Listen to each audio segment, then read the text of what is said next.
Naging mainit nga na kontrobersya ang isyong ito sa mundo ng social media at pati na rin sa buong bansa. Mainit ang balitang sibak na sa posisyon si Representative Franz Castro matapos umano ito nasangkot sa mga kontrobersyal na usapin sa loob ng Kamara. Ang pagkakasibak kay Castro ay nagdulot ng ingay sa political landscape lalo na't bahagi siya ng mga aktibong personalidad sa pagsulong ng mga makabayan at progresibong advokasya. Ayon sa mga ulat, ang desisyon na natanggalin si Castro ay kaugnay ng mga aligasyon ng irregularidad sa ilang mga proyekto at panukala sa Kamara. Gayunpaman, nanatili siyang matatag at paniniwalang siya ay biktima ng politikal na pagtangka upang patahimikan ang mga kritikal na boses sa gobyerno. Samantala, nagpasiklab ng bagong usapin si Senator Robin Padilla matapos itong maghain ng impeachment laban kay Deputy Speaker Chua at pati na rin sa Quad Committee ng Kamara. Ang naturang hakbang ay naglalayong papanagutin ang mga nasabing opisyal na umano'y malawakang pag-aabuso sa kanilang mga kapangyarihan. Sa isang ulat, tinukoy ng Padilla ang mga aksyon ng Quad Committee ay nagiging hadlang sa pagtugon sa mga isyu ng mga karaniwang Pilipino. Dagdag pa rito, kanyang iginit na panahon na upang magkaroon ng malalimang reforma sa loob ng Kongreso upang mapanatili ang tiwala ng publiko sa pamahalaan. Habang ilan ay sumusuporta sa akbang ni Padilla bilang bahagi ng kanyang advokasya para sa pagbabago, may mga sektor din ng lipunan na nagdududa sa motibo ng impeachment. Ayon sa ilang kritiko, maaaring bahagi ito ng mas malawakang na agenda upang patahimikin ang oposisyon at muling buuin ang balanse ng kapangyarihan sa Kamara. Sa gitna ng kontrobersya, inaasahan ng masusing pagsisiyasat sa mga aligasyon at takbang na ito. Ang mga kaganapan ay patuloy na sinusubaybayan ng publiko na sabik sa isang malinaw at makatarungang resolusyon sa mga isyong bumabalot sa Kongreso at pamahalaan. Well, para nga sa kabuang detalye at impormasyon ay panoorin nyo na lamang ang buong video at kung hindi ka pa nakapag-subscribe sa ating channel ay mag-subscribe ka na para lagi kang maging updated sa ating mga bagong videos na ina-upload araw-araw. Huwag din kakalimutang i-like at i-share ang ating mga videos. Muli po maraming salamat and God bless.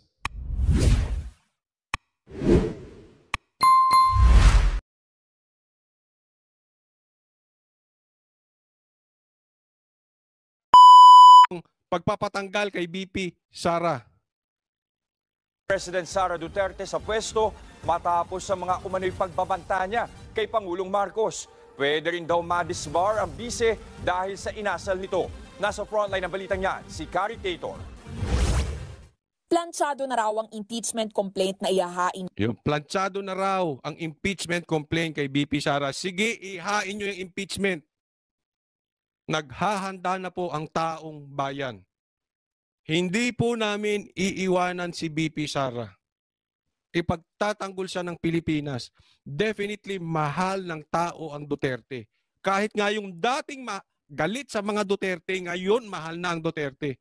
Bakit? Epektibo po ang naging leadership ni PRRD, epektibo po ang leadership ni BP Sara. Ng grupong Bagong Alyansang Makabayan laban kay... Ito na, sisimulan na ang pagpapatanggal kay BP Sara. Talagang itong week na ito, ako, request ko sa inyo, tumutok po tayo sa balita. Huwag lang sa mainstream, pati sa mga vloggers. Bakit kanyo? Tumutok po kayo sa SMNI, tumutok kayo sa Banateros, at tumutok din po kayo sa mga vloggers. This will be crucial. Sabay-sabay po ito, yung rally sa veterans and then yung impeachment case ni BP Sara. Tapos may hearing pa. Gigisahin, gigipitin, ito si Lopez. Papayagan ba natin? Vice President Sara Duterte. Kasunod yan ang naging pahayag ni VP Sara na sakaling may masamang mangyari sa kanya, may inatasan na umano siyang patayin si Pangulong Bongbong Marcos, ang First Lady Liza Araneta Marcos at si House Speaker Martin Romualdez. Dahil dyan, sinabi ni ACT Teachers Party List Representative Franz Castro na target ng maihain ang... Alam mo, ako sa inyo ha, kung gagamit lang din kayo na maghahain ng impeachment, etong dalawang ito ang walang credibility. Wala pong credibility. Bakit dito pa kayo kumapit? May kaso ito. Basang-basa. May mga kaso ito. Lalo na ito si Castro, convicted child abuser po ito. Oh. Reklamo bago matapos ang taon. Hinog na talaga yung impeachment complaint. No, eto titignan natin. Oy, ayusin mo yung makeup mo ha, para kang ano. Oh, para ka ililibing. Nag-makeup siya, medyo iba itsura niya ngayon, pero ayusin mo, parang ano eh. Parang sa punerarya ka nag-make-up. Sa mga susunod na araw, ano yung magiging desisyon ng people's organizations? Unang umugong ang impeachment complaint laban kay VP Sara dahil sa hindi pa rin maipaliwanag na pagwawaldas Umugong lang pero ngayon kasado na. Oh. ng milyon-milyon niya Kung mainit ang politika ngayong linggong ito, ay, nako. Umiinit na. Ito na ang pagtutuos. Ito na ang pagtutuos ng mga katulad nating mga DDS at mga ayaw at galit sa abusado versus doon sa mga bangag. Pati rally yan, maglalaban na po yan. Kaya kailangan handa po tayo. ang confidential funds. Ngayon, mas lumakas pa ang panawagan dahil umano sa pagbabanta nito sa buhay ng Pangulo. Hindi niya Para kay binataan dating si Senador Laila de Marcos. Lima, bukod sa impeachment, pwede ring ireklamo ng iba't ibang criminal charges ang bise dahil sa ginawa umanong pagbabanta kay PBBM. Kabilang dyan ang grave threat, illegal utterances, cybercrime at libel kung hindi niya mapatunayan ang mga paratang laban sa Pangulo. Threatening. Di ba mga dilawang kayo? Hindi. Kinain ninyo, suka ninyo? Bigla kayo makamarcos ngayon? A sitting president is a serious matter. Abogado ka, hindi naman ganun ang ibig sabihin. Nagbobobobohan ka ba, De Lima, o bobo kang talaga? Sabi niya, kung mamamatay ako, papatayin. So inaamin ba ni Marcos na papatayin niya si BP Sara? Bobo rin. Nagbobobobohan ka? Walang threat doon. Sabi nga niya, kung ako'y mamamatay. Ibig sabihin, pinapatay siya ni Marcos. So inaamin mo, De Lima, parang nagbago ka ng tono ngayon, ha? Maka-Marcos na lahat kayo? Hindi lang yan grave threat. Pero kung meron bawa design to be able to, kung may criminal design na mag-incite ng sedisyon, ay pwede rin inciting to sedition. Ang pinakamalala, posibleng makasuhan pa raw si VP Sara ng attempted murder. Ayon sa dating presidente ng Integrated Bar of the Philippines na si Egon Cayosa, pwede ring mapadisbar si VP Sara. Kung naagrabyado ka, feeling mo may pag-attempt o mayroong gustong patayin ka o due process of law, kasuhan mo. Hindi nung mangontrata ka ng papatay. Hindi niya sinabing mangungontra siya ng papatay siya. Kung mamatay siya, ibig sabihin consummated na yung threat sa kanya ni Marcos. Attorney ka ba? Tanong ko, consummated na ba ang pagpatay kay BP Sara? So hindi niya kinukontra na papatayin din niya si Marcos. Ang sinasabi kasi nito, ay para hindi ako mapatay ni Marcos, papatayin ko siya. Hindi po. Pag consummated na. Ibig sabihin, pag napatay siya. Yung sinasabi nyo, yan ay pag-amin na talagang gusto siyang patayin ni Marcos, ni Lisa, at ni Martin. Papatay. Pero tingin ni Cayosa, hindi malabong diversionary tactic lang din ito ng bise dahil sa patong-patong na issue na kinakaharap ng kanyang pamilya, kabilang na ang gera kontra droga. Nagbabalita mula sa Frontline, Caricator, News 5. Hindi ako maniniwala sa inyong balita na yan. Balita na ayaw ng tao sa drug war ni PRRD. Pakinggan mabuti ang instruction ni VP Sara kasi dito ay meron na siya talagang hudyat na dapat nating gawing mga Pilipino. Ito na. Sa akin at nagpapasalamat po ako sa pagprotekta nyo. Unang-una po kay Yusek Zulaika Lopez at sa lahat po ng mga personnel ng Office of the Vice President. Lalong-lalo na po bukas dahil meron na naman pong hearing doon sa House of Representatives na ang Committee on Good Governance. Committee on Good Governance, mali ka dyan. Ako, BP Sara. Committee on Silipan yan eh. Committee on Harassment ata yan, BP Sara, pagka parang nagkakamali kayo. But anyway, bantayan natin kasi maghihiring at sigurado, haharasin nila. Mamaya, meron akong isasabihin sa inyo, meron akong nababalitaan, bulong-bulong, yung lalabanan nila ang rally dyan sa veterans. Nagpapasalamat din po ang pamilya ni Yusek Laika Lopez, lalong-lalo na ang kanyang ina na si Nina Tanglao, sa inyong tulong sa kanyang anak, sa inyong pagbabantay sa kanya. Alam po natin, malaki po yung trauma na pinagdadaanan niya ngayon. Minsan po nakakahawa dahil po sa harassment and threat to her life. Alam nyo po, masakit ito kasi ikaw wala kang kaso tapos ikukulong ka. Inosente ka tapos ikukulong ka. Gusto siyang ilipat sa Women's Correctional. Gaano kasakit po yan? Talaga po, hindi po naiintindihan na iba. Sinasabi, maarte-arte lang yan. Loko-loko, anong umaarte? Sa inyong mangyari, wala kang ginawa. Tapos bigla kang kakasuhan. Or, buti nga kung kakasuhan, walang kaso, bigla ka ikukulong. Arte? Baka maglupasay kayo dyan. That is unfair. Yan ay pang-aabuso sa kapangyarihan. Alam ko po, busy po kayo lahat. Lahat kayo kailangan maghanap buhay dahil Yes po, mahirap ma'am. ang buhay ngayon. Opo, tama Pero po. nandyan kayo para magpakita at magbigay ng suporta sa akin at sa opisina ng Vice President. Ay, wala pong problema. Ako po, kahapon galing ako dyan sa veterans at magpapalitan po kami mga banateros at mga taga-SMNI na mga banateros ay pupunta dyan. Kung saan ang leading ni BP Sara, andyan po kami. Gusto ko lang ipaalala sa ating mga kababayan na ayaw natin ng kaguluhan. Na tayo ay may karapatan sa peaceful assembly. Yun.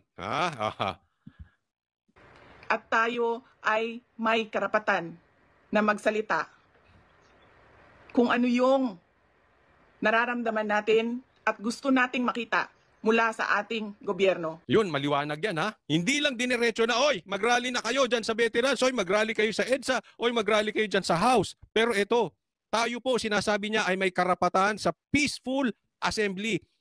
Gawin lang natin mapayapa ito, okay? Pero ito po ay hudyat na. Hindi po nagsasalita si BP Sara. Yung huling Zoom namin, nakasama namin siya, nung galit na galit siya dahil ayaw papasukin ng ambulance. Sinasabi niya na, wala sa kalsada ang problema, nasa Malacanang. Pero ngayon, iba na. Peaceful assembly. Hudyat na po ito. This is, if not now, kailan pa? Ito na yon. Huwag na po nating palagpasin. Ito ay hindi po pananawagan ng rebelyon. Ito po ay karapatan ng bawat Pilipino. Peaceful assembly. So tayo po ay magkikita-kita, magpalitan tayo diyan sa veterans. Nananawagan po tayo. Nililinaw lang po natin ang sinabi ni BP Sara. Ito po ay go signal na. Ako'y naniniwala dapat na tayong pumunta dahil ito nga ay hudyat. Pero meron tayong nababalitaan. Ito masakit. Ang nababalitaan ko ay gagawin. Di umano. Kaya ito'y tanong ko sa gobyerno. Ito'y tanong ko kay Torre. Gagawin yung ginawa sa KOJC. Magpapadala ng libo-libo agad ng mga SWAT team na talagang ang hahaba ng armas. Nagsisimula na nga yan. Meron na nga nandoon. Pero dadami pa at dadami katulad nung siege na ginawa dyan sa Davao kay Pastor Tibuloy. At hindi lang yan. Magkakaroon din sila ng sarili nilang rally. Kung maaalala nyo po, ginawa yan ng EDSA 1. Doon sa mga kaedad ko, or mas matanda pa sa akin, naaalala nyo, nagtitipon na ang tao sa EDSA para patalsikin ang diktador na Marcos. Anong ginawa ng Marcos?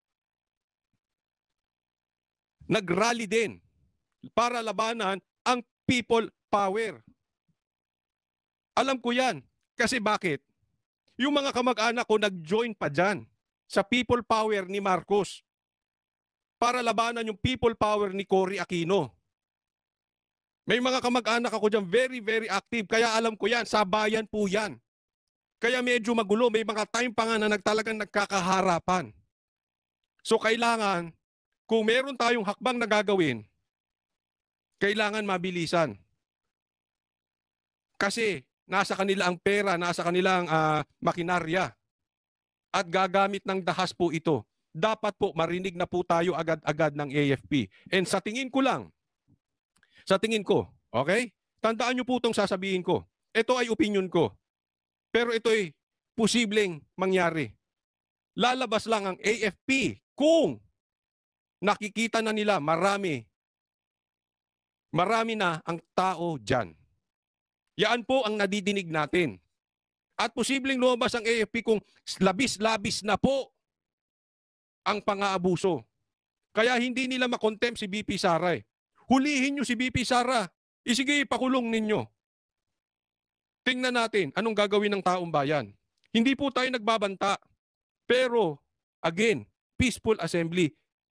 Antayin po natin na makita na ipagtanggol ng mga AFP ang pang-aapi sa taong bayan.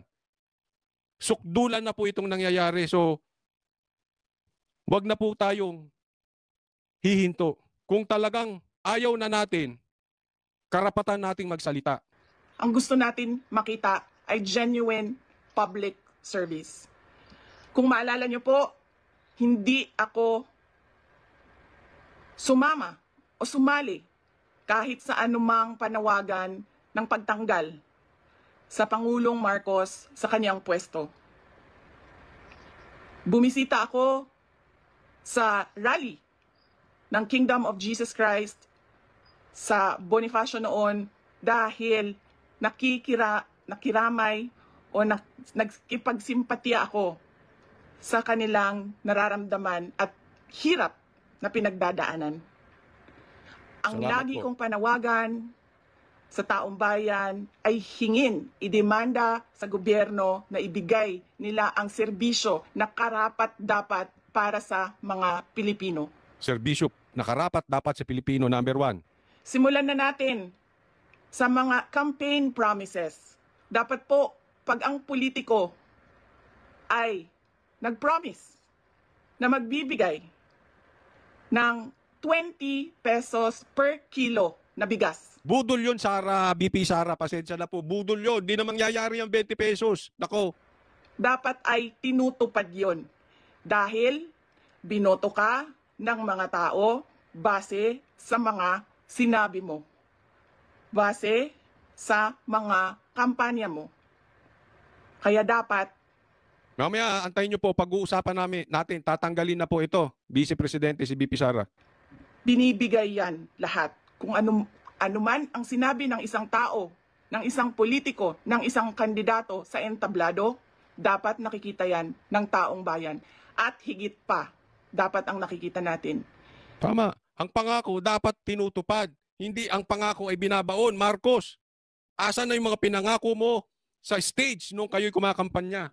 Ikaw ay talagang walang kwentang presidente. Hindi ka marunong, wala kang alam, ikaw ay budol-budol, Marcos. Hindi tayo dapat naghihirap, hindi tayo dapat pinapahirapan, kundi dapat nagpapakitang gilas ang ating gobyerno na sila ang pinakamagaling pagdating sa hustisya at karapatan ng mga mamamayan at kabutihan, kaunlaran at peace, kalinaw, kapayapaan sa bayan.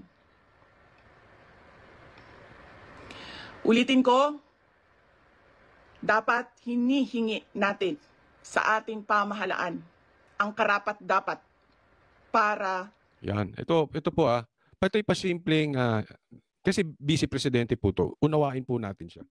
At ito ay panawagan ng hindi mailalagay sa alanganin ang mga Pilipino at pati siya bilang Vice Presidente.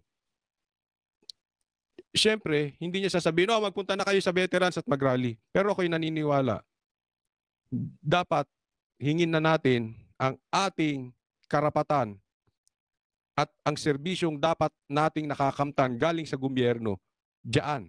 Yan po ang punto niya. Diyan sa peaceful assembly. Hudyat, wag po nating kakalimutan. Kung hindi ngayon, wag na lang. Kaya, simulan na natin. sa isang maunlad at mapayapang lipunan. Mga kababayan, nararamdaman ko kung ano yung matagal nyo nang nararamdaman. Salamat, BP Sara. Sinubukan ko Hindi katulad ni Marcos manhid. Hindi niya ata alam kung anong nangyayari sa mundo. na Hindi ko alam bakit manhid yan si Marcos. magtrabaho. Magtrabaho ng maayos sa Department of Education dahil yun naman ang aking pangako sa inyo.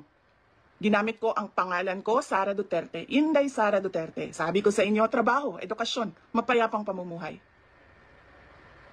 Pero Anong nangyari? Binastos ang budget ng Department of Education?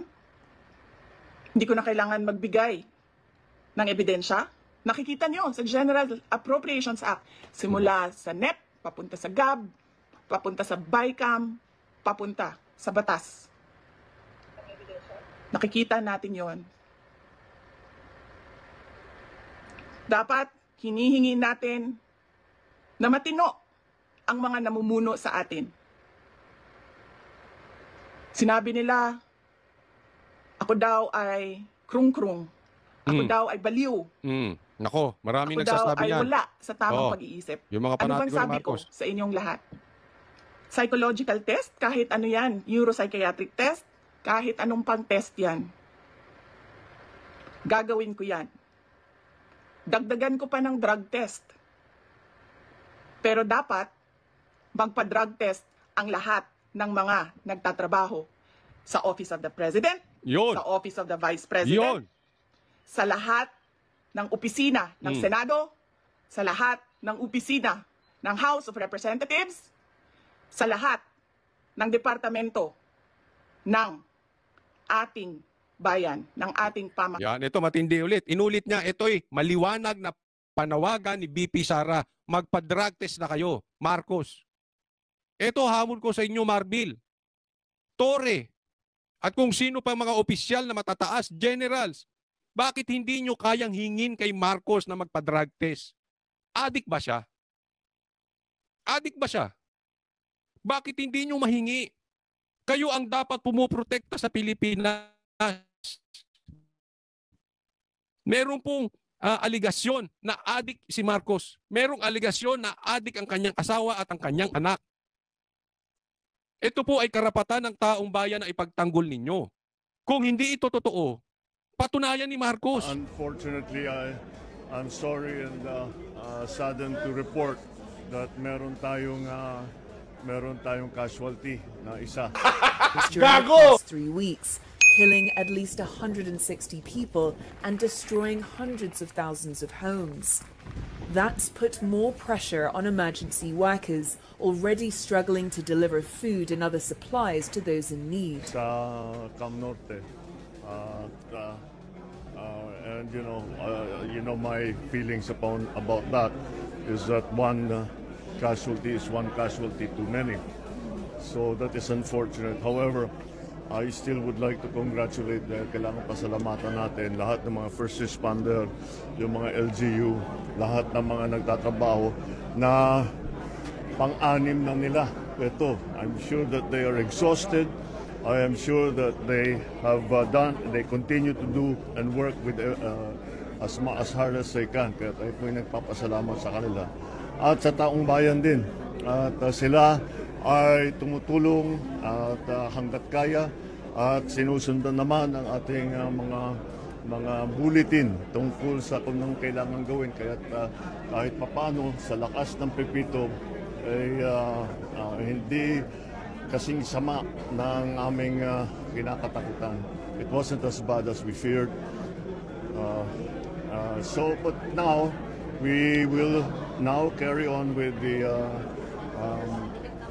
rescue of those isolated areas and the continuing relief for those who have been displaced and have no means to prepare their own meals and have no water supply. So yung ating relief na ginagawa kagaya ng dati. Rebuilding will also start to continue as well. So, this event, we are blessed once again as we hold this event, as it is a particularly appropriate time considering the challenges that our fellow Filipinos have been facing since October 21, when severe tropical storm Christine entered our area, and until today, as Typhoon Pepito crosses our archipelago. Our collective faith and prayer to the Almighty is the most powerful tool that we have to weather these storms and the destruction that they bring. And so it is with gratitude and a sense of purpose that I join this Philippine National Prayer Breakfast, or PNPB. The PNPB reminds us that leadership without faith is a ship without a compass. It will sail, but it will drift. True leadership, the kind that transforms people's lives for the better, is guided by wisdom and is rooted in faith and in God. And that's why, Reverend, when I pray, I only do two things in my prayers. I thank God for the blessings that we have already received, and I pray that He continues to bless me with wisdom, with compassion, and with the love of our country that will be forever undying.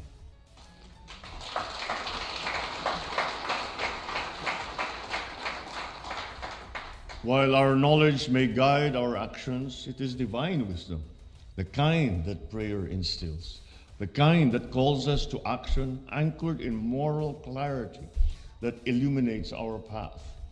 For almost half a century, this gathering has stood as a testament to the power of faith, one that transcends boundaries, binds us in hope, and serves as both compass and anchor for the leadership. It is in this shared space of reflection that we rediscover the courage to act decisively, the humility to listen intently, and the resolve to build a nation that reflects the best of what we are. The vision of the PNPB to unite in the Spirit of Christ, shaping our lives according to God's will, and working together to bring about the realization of God's reign in the Philippines, is a clarion call to all who bear the responsibility of leadership, to look beyond the immediate, to aspire to what is enduring, to what is righteous. The PNPB has been a cornerstone of national reflection, a moment when leaders set aside titles and agenda and come together as equals in prayer.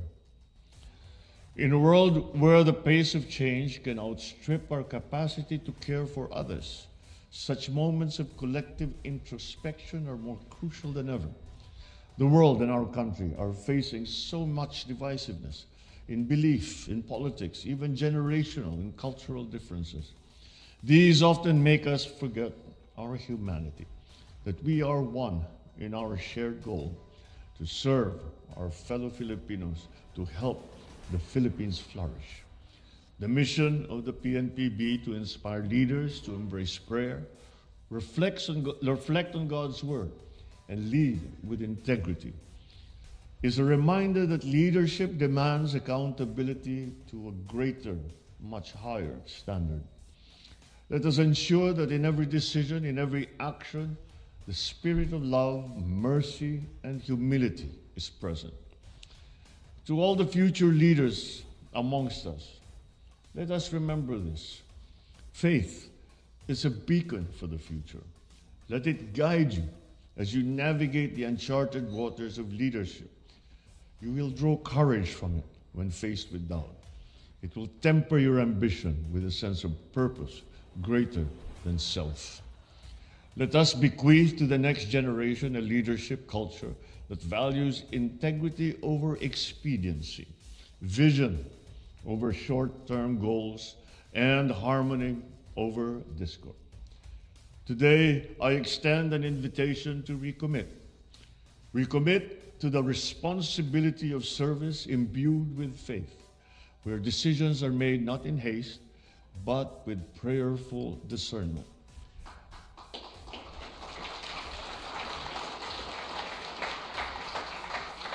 Let us renew our pledge to seek divine wisdom, to build bridges where there are divides, and to lead with conviction. Our nation's best days are ahead of us. With God's grace, we can achieve this bagong Pilipinas of peace, unity, and lasting prosperity. Maraming salamat sa inyong lahat. Mabuhay ang bagong Pilipinas. Mabuhay ang sambayanang Pilipinas. Thank you. Let us renew our pledge to seek divine wisdom, to build bridges where there are divides, and to lead with conviction. Our nation's best days are ahead of us. With God's grace, we can achieve this bagong Pilipinas of peace, unity, and lasting prosperity. Maraming salamat sa inyo lahat. Mabuhay ang bagong Pilipinas. Mabuhay ang sambayanang Pilipinas. Thank you. Let us renew our pledge to seek divine wisdom, to build bridges where there are divides, and to lead with conviction. Our nation's best days are ahead of us. With God's grace, we can achieve this bagong Pilipinas of peace, unity, and lasting prosperity. Maraming salamat sa inyo lahat. Mabuhay ang bagong Pilipinas. Mabuhay ang sambayanang Pilipinas. Thank you.